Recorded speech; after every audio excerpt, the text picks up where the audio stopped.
maglalaro na naman tayo ng panibagong nostalgia game.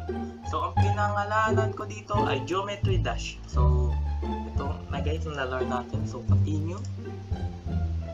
So, lagyan natin ng sound. Okay. Tingnan natin.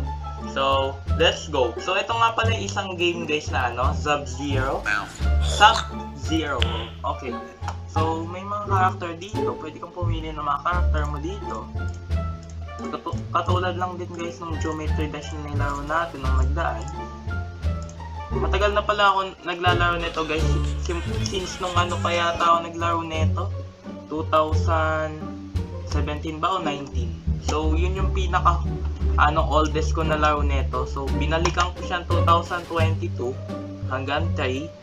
Tapos, bumalik tayo ng 2025. Tapos, ngayong 2026 ay lalaruin ako ulit natin siya. So, let's go.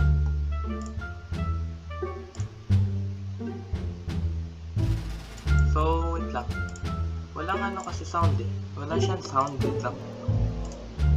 Naka-music naman siya. Tignan lang natin ito.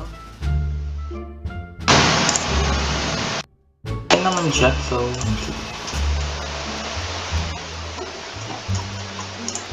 So, lagyan na natin sound guys. Wait lang.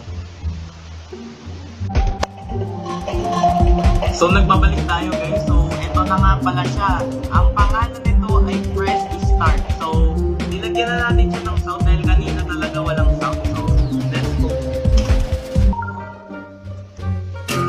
Okay. Talon. Talon. So, talon. Talon. Talon. Grabe yun eh. Okay, 11%. So, attempt 1. Okay. Maka-heart tayo dito.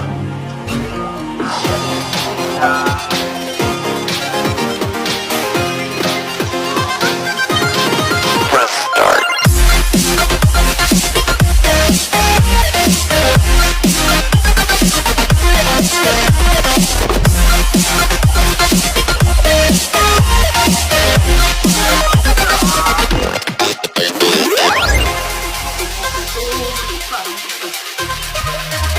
Okay, 37%. Attempt 3.